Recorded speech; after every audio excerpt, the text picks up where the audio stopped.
Hi guys, welcome back aboard good old Athena for the second and last week of Headliner Misery. I also have a few other projects planned, and this week's video is sponsored by Incogni. A while back I attempted to beautify a hole here on the forward side of the kitchen island. I had to abandon my efforts when I realized that the miter saw here at the yacht club was far from in good condition. But I have ordered quite possibly the spiffiest miter saw I've ever seen, and hopefully it'll get here later this week, and then we can beautify this hole. And speaking of holes, we of course also still have the Josh hole to contend with. It would be super awesome to get both of those beautified before Ava gets back next week. But before we can get started on any of that, I want to finish the headliner here in the aft cabin and also in the forward cabin. As you can see here in the aft cabin, we don't have any headliner today. We don't even have the supports for the headliner. Here in the forward cabin, I do have a temporary plywood headliner in place, just as in the saloon last week. But for instance, this piece right here is cracked, so we might have to replace that.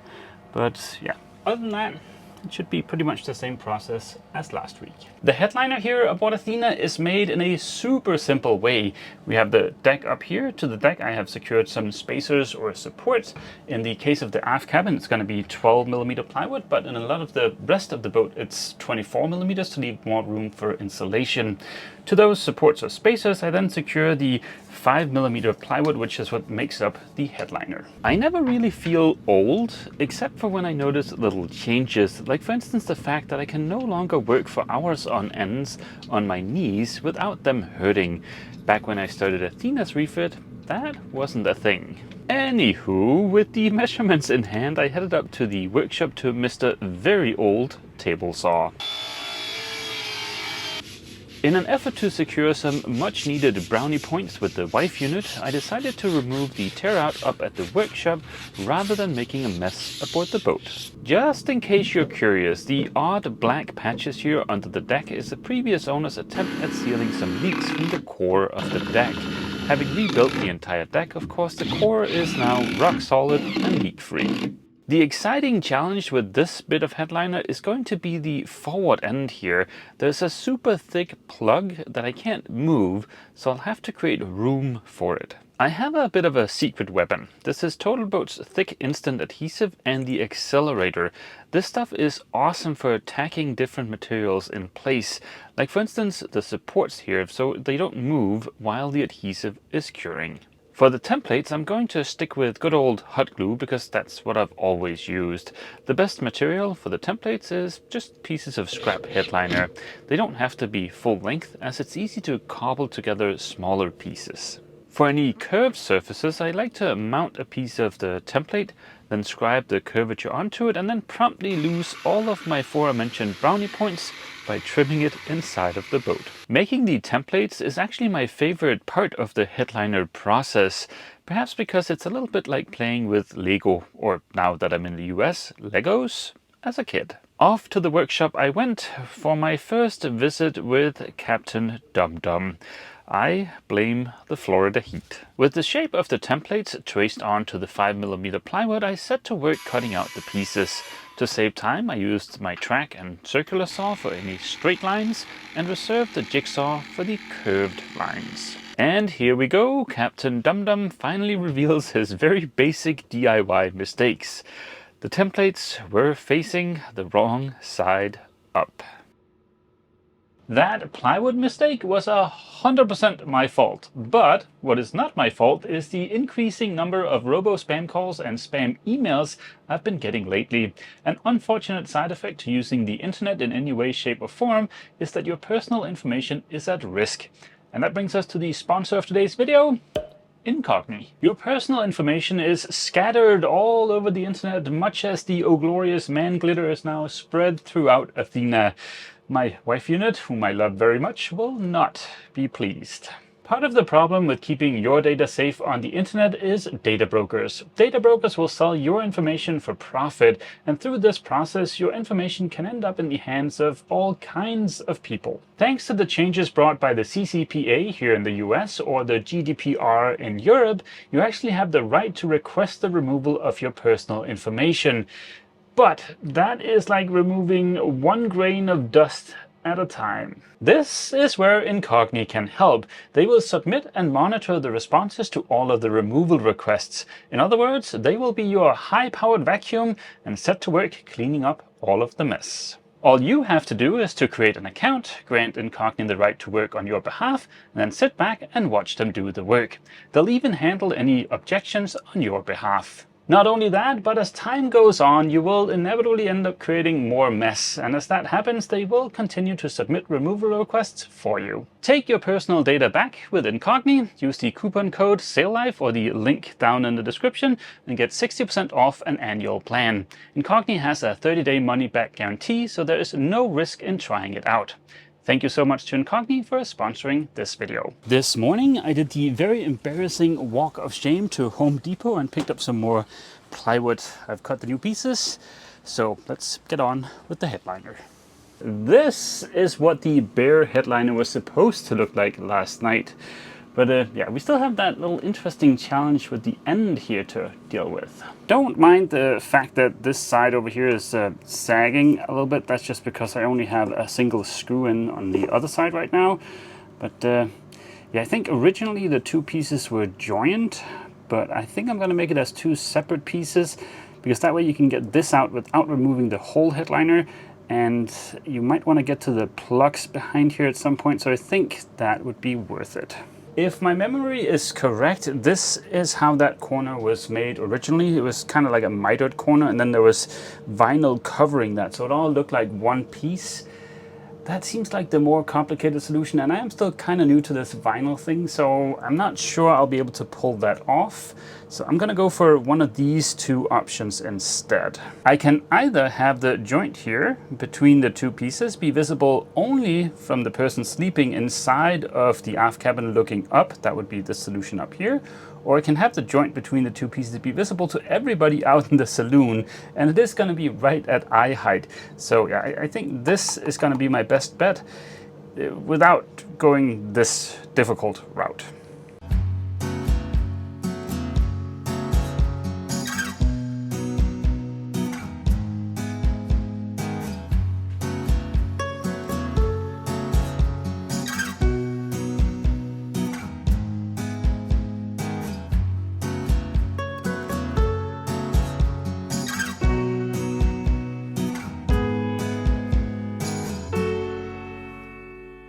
Ta-da! The aft cabin is done. I got some footage of it before we shoved all of our crap back in there, and I gotta say, I think it looks pretty dang spiffy. I've been contemplating what to do about the Josh hole. First, I considered 3D printing something, like the little cover I made for the bottom here. That worked out well for that. I also toyed with the idea of making some kind of trim ring out of Iruko. In the end, I decided to use a bit of plywood and vinyl. It's kind of like to hammer everything as a nail. Right now I'm just in vinyl mode. But at first I tried making this thing out of just one ring with one slit in it to see if I could twist it around the pole. But yeah, that was not gonna happen. This plywood is way too stiff for that. So I made two little halves, and they'll just clamp around the thing like that, and yeah. That looks pretty good. Sure, a fancier solution might look fancier, but I like this. This is kind of nice and simple, and at least it does make the giant hole look a lot smaller. And just in case you're curious, this pole here is structural, so we can't just get rid of the pole. This takes the load from part of the main sheet and transfers it back to the hull. The only reason we don't have a pole like this over on the other side is because over there the bulkhead does the same job. There's one more little thing in the aft cabin in there. In the corner you might be able to see a bunch of cables and wires. Those we can also not get rid of. So I wanted to hide them, so I made this little template here out of, again, just some scrap plywood, and then that turned into this little cover here with a very generous thickened epoxy fillet in there. This little guy is just gonna slide on over here, and tomorrow, once I've covered him in some vinyl, I think that's gonna look like $1,000,000. The thickened epoxy fillet in here that's holding together the two halves is still a little bit soft, so we'll have to leave him until tomorrow until we can get some vinyl on this. And this will also be my first ever 3D shape to apply vinyl to, so that will be fun. Speaking of fun things, when I was messing around with the vinyl today, I also covered the very first section here in the forward cabin. I still have the rest of the forward cabin to contend with, and those panels are all giant, so that will be a little bit of a challenge. A big part of why I've been dreading the headliner project are the massive panels in the forward cabin. They are a giant pain in the behind to get up or down. Little note to future mats, consider smaller panels on the catamaran even if they don't look as good. On a positive note, Bosch moved the bottom for lowering the blade. On my old saw it was almost impossible to get to. With this new saw, I can almost plunge with just one hand. That made trimming the hatch holes 1000% easier. Thank you, Bosch. I decided to start with my little trim piece. After having trimmed the vinyl and applied a generous amount of adhesive, it was kind of like wrapping a Christmas present. The result turned out really nice. I am glad I started out with all the smaller panels in the saloon. They were great practice for getting ready to deal with the giant panels. By the way, the rag on my head here is not a fashion choice. It is purely functional as it keeps sweat from dripping in my eyes. Do not come to Florida to work outdoors during the summer. It is not nice. Anywho, after endless hours of sweating, it was finally time to get the panels back in place.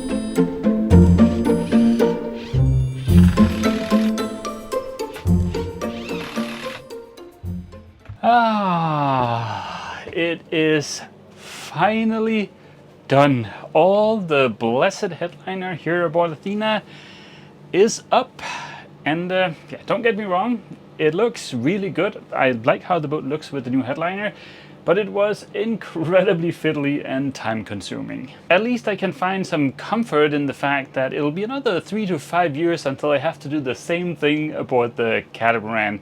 But yeah, so happy this is over for now. And I really like how the Josh hole turned out, and also my little wiring hidey thing in the aft cabin, and also that end piece in the aft cabin. The little pieces that are a relatively nice fit, those are very satisfying. A minute ago I got an email from the office saying that there is a miter saw shaped box waiting for me up there. So I think Christmas might have come early, and that is going to be my super spiffy Bosch miter saw. And of course, that happened just as it started raining for the first time in what feels like weeks.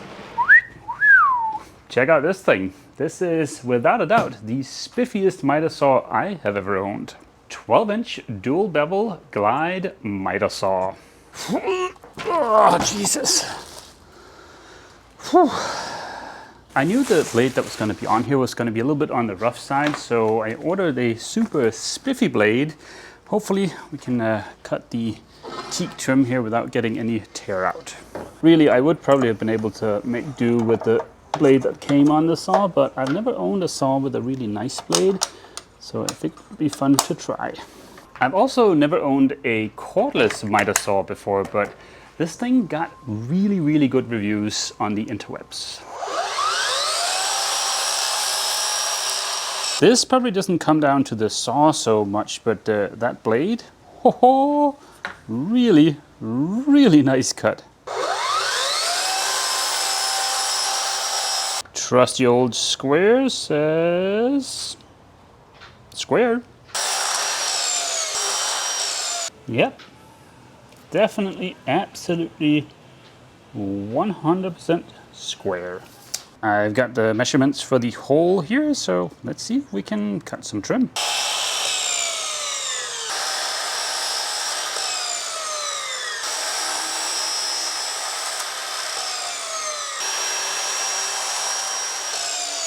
I didn't think it would be possible this late in the video, but it would appear that Captain Dum Dum has made an appearance with this little guy. Thankfully everything fits real nice. The miter saw did a great job, and yeah, it's not an issue with any of the wood as such. My original plan for this little guy was to use a similar latch that's on this guy here, so one of these finger grabby thingies, but where the heck is the room on the small one for the latch?